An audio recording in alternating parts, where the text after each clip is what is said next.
नमस्कार दोस्तों, स्वागत है आपका यूट्यूब चैनल एबी टेक में। आज है 30 नवंबर 2021 और जान लेते हैं आज की महत्वपूर्ण खबरें। सबसे पहली अपडेट यहाँ पर देखिए, फ्री टैबलेट और स्मार्टफोन वितरण को लेकर के लिखा है कि युवाओं को टैबलेट मोबाइल देने के लिए आईटी क्षेत्र का सबसे बड़ा टेंडर 4700 करोड़ का टेंडर खुला। दिसंबर के पहले हफ्ते तक जारी होगा वर्क आर्डर। और इस टेंडर के तहत बड़ी बड़ी कंपनियों ने यहाँ पर अपनी रुचि दिखाई है, जैसे सैमसंग हो गया, लावा हो गया, एसर हो गया, विस्टल हो गया। ठीक है, इन सभी ने यहाँ पर आवेदन किया है टेंडर के रूप में। अब देखना ये होगा किसको टेंडर मिलता है। और यहाँ पर देखिए लिखा है कि टेंडर किस कंपनी को मिलेगा, यह दिसंबर के पहले हफ्ते में पता चलेगा। यूपी डेस्को टेंडर हासिल करने वाली कंपनी को आपूर्ति का आदेश जारी करेगा। कंपनी को 3 महीने में टैबलेट व मोबाइल की आपूर्ति करनी होगी।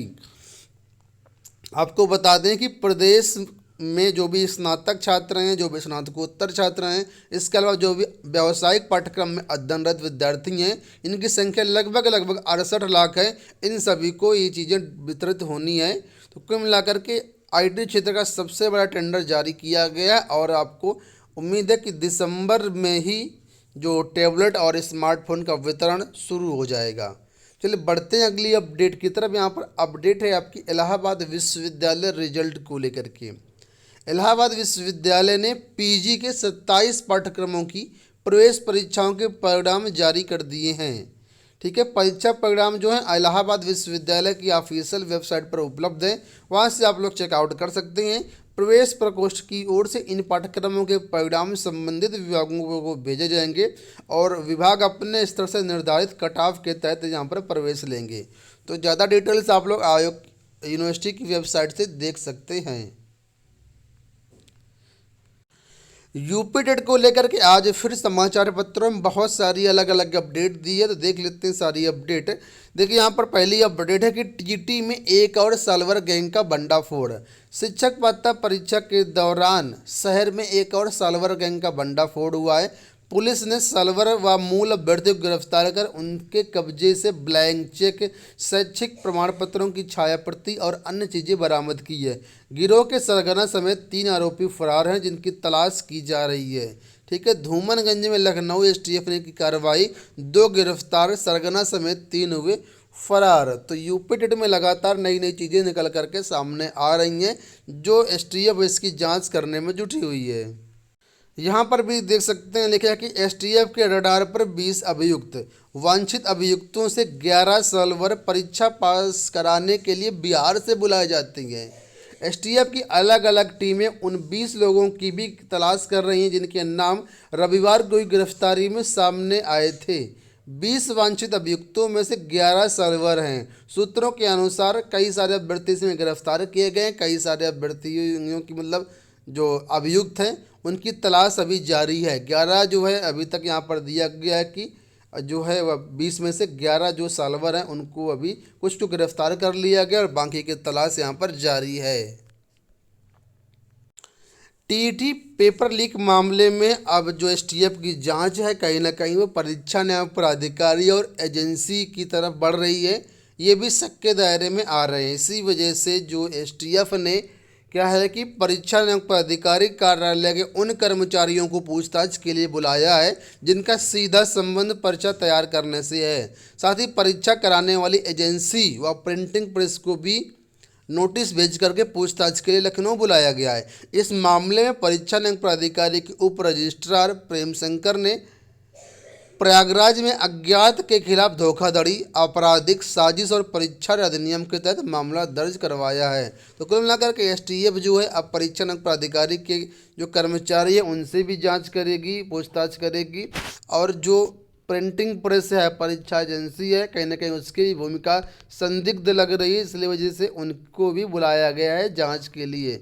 ठीक है, अब दोस्तों सबसे बड़ा यहाँ पर प्रश्न उठता है कि जब यूपी बोर्ड की इतनी बड़ी परीक्षा, प्रदेश की सबसे बड़ी परीक्षा, कहें भारत की सबसे बड़ी परीक्षा एकेडमिक की, ठीक है, तो वो जो परीक्षा होती है उसका जो पेपर होता है यूपी बोर्ड का वो सरकारी प्रेस में छपता है। तो फिर ये जो परीक्षाएं होती हैं कंपटीशन की, इनका पेपर जो प्राइवेट लोगों से क्यों छपवाया जाता है? ठीक है, कहीं ना कहीं कई बार देखने को मिला है कि परीक्षा एजेंसी या जो प्रिंटिंग प्रेस होता है वहीं से पेपर लीक करवा दिया जाता है, क्योंकि वो प्राइवेट आदमी है। कोई अगर 10-20 लाख रुपए दे भी दिया तो आराम से वो पेपर लीक कर सकते हैं। और ऐसा कई बार हुआ। एलटी गेट में भी आपने देखा होगा कि जो प्रिंटिंग प्रेस का मालिक था, कौशिक क्या नाम था, ठीक है, तो उसको गिरफ्तार किया गया, जेल हुई थी। तो इसी तरीके से कई सारी प्रिंटिंग प्रेस होती हैं जो ऐसा काम कर सकती हैं। तो समस्या यही है कि जब सरकारी प्रेस है तो फिर पेपर को यहाँ पर क्यों नहीं छपवाया जाता है। सरकार को जितना पैसा जो देती है प्राइवेट प्रेस को, उतना पैसा लगा करके अच्छी खासी प्रिंटिंग प्रेस और भी खोली जा सकती हैं, ठीक है, गवर्नमेंट प्रेस खोली जा सकती हैं। हालांकि ये माना जा सकता है कि गवर्नमेंट प्रेस में जो संसाधन है, अभी संसाधनों का अभाव हो सकता है, लेकिन सरकार जो पैसा बाहर लोगों को दे रही है उस पैसे से जो है गवर्नमेंट प्रेस खोल करके जो है आने वाले टाइम पर नई सारे जो अन्य भर्तियों के पेपर उनको वहाँ पर छपवाया जा सकता है। देखिए यहाँ पर उन भर्तियों के नाम दिए गए हैं जिनमें अनियमितताएं देखने को मिली, पेपर लीक हुए, धांधली हुई और इनके कारण इन भर्तियों को कैंसिल कर दिया गया। ठीक है, ये काफ़ी बड़ी भर्ती परीक्षा थी। जैसे देखिए पीसीएस 2015 की परीक्षा थी, ठीक है, इसके बाद आरओ 2016 की परीक्षा थी, दरोगा भर्ती 2016 की परीक्षा थी, लोअर सबऑर्डिनेट 2016 परीक्षा थी, नलकूप ऑपरेटर 2018 भर्ती थी, सिपाही भर्ती परीक्षा 2018 थी। ठीक है, ये सारी भर्ती परीक्षाएं ऐसी हैं जो कि गड़बड़ियों के कारण ये निरस्त की गई थी। ठीक है, और इसके अलावा नीचे देख सकते हैं पावर कारपोरेशन की जेई भर्ती 2018 भी थी। तो इस तरीके से बहुत सारे मामले देखने को मिलते हैं, लेकिन सरकार और जो एजेंसियां हैं वो अभी भी समझ नहीं रही हैं। देखिए यहाँ पर दिया गया कि पेपर लीक के मामले से हिला छात्रों का भरोसा। भर्ती परीक्षा में पेपर लीक के मामले पर लगातार सामने आने से छात्रों का भरोसा हिल गया है। शिक्षक पात्रता परीक्षा टीटी में तो प्रशासन ने खुद ही मान लिया कि पेपर आउट हुआ था और इसी वजह से परीक्षा भी निरस्त कर दी गई। पूर्व में भी कई भर्ती परीक्षाओं के पेपर लीक के आरोप लगे। कुछ मामलों में आरोप साबित हुए तो कई मामलों में आरोपों को अफवाह मानते हुए अंतिम चयन परिणाम भी जारी कर दिया। प्रतियोगी छात्रों ने व्यवस्था पर सवाल उठाते हुए मंगलवार को बालसन चौराहे पर प्रदर्शन का निर्णय लिया है। एलटी गेट में भी देखा होगा आपने, पेपर लीक के आरोप लगे थे, लेकिन वहाँ पर ऐसा कुछ भी नहीं हुआ। जो अभ्यर्थियों को की आशंका थी कि उन्होंने पेपर लीक किया है या जिन्होंने नकल की, उनका रिजल्ट रोक करके बाकी सभी का रिजल्ट दे दिया गया। आरओ 2016 प्रारंभिक परीक्षा में भी पेपर व्हाट्सएप पर वायरल हो गया था, उसमें जांच बैटरी, बाद में परीक्षा को कैंसिल किया गया। ठीक है, इसी तरीके से और कई सारी भर्ती परीक्षाएँ हुई हैं। तो अभ्यर्थियों का भरोसा धीरे धीरे शासन पर उठ रहा है और लगातार अभ्यर्थी धरना प्रदर्शन करके अपनी अपना ज्ञापन देते रहते हैं, रोजगार आंदोलन करते रहते, लेकिन इसमें भी अभी कोई बहुत बड़ा जो है देखने को अभी रिजल्ट नहीं मिल रहा है। युवा मंच की अगुवाई में लगातार रोजगार आंदोलन करीब 3 महीने से चल रहा है और आज भी प्रयागराज के बालसन चौराहे पर एक बड़ा धरना प्रदर्शन आंदोलन होने वाला है। ठीक है, तो ज़्यादा से ज़्यादा छात्र इस तरह के आंदोलन में पार्टिसिपेट किया करें, कुछ ना कुछ तो असर जरूर पड़ता है। टीटी पेपर लीक मामले को लेकर के कल एक जो है नई परीक्षा तिथि को लेकर के एक डेट वायरल हुई थी कि 26 दिसंबर को आपकी परीक्षा होगी। इस पर सरकार ने स्पष्टीकरण कल ही दे दिया था। आज भी समाचार पत्रों में आया है कि भी कोई भी नई परीक्षा की तारीख तय नहीं हुई है, शासन इस पर मंथन करेगा और उसके बाद ही नई परीक्षा की तिथि जारी की जाएगी। फिलहाल अभी नई परीक्षा की डेट कुछ भी जारी नहीं की गई है। बात करेंगे यूनिवर्सिटी की भर्तियों को लेकर के। उच्च शिक्षा की गुणवत्ता को बेहतर बनाने के लिए सरकार ने देश भर के सभी उच्च शिक्षण संस्थानों में शिक्षकों के खाली पदों को भरने की एक बड़ी मुहिम शुरू की है। इसकी शुरुआत केंद्रीय विश्वविद्यालयों से की गई है, जिससे अब आगे बढ़ाते हुए देश भर के सभी विश्वविद्यालयों और कॉलेजों को भी जोड़ा गया है। तो कुल मिलाकर के यूजीसी का आदेश है कि विश्वविद्यालयों में जो भी खाली पद शिक्षकों के पड़े हुए उन पदों को शीघ्र ही भरा जाए और इन खाली पदों को देखिए भरने के लिए 31 दिसंबर तक कहा गया है। तो उम्मीद है कि अलग अलग विश्वविद्यालयों के माध्यम से आपको भर्तियां देखने को मिलेंगी।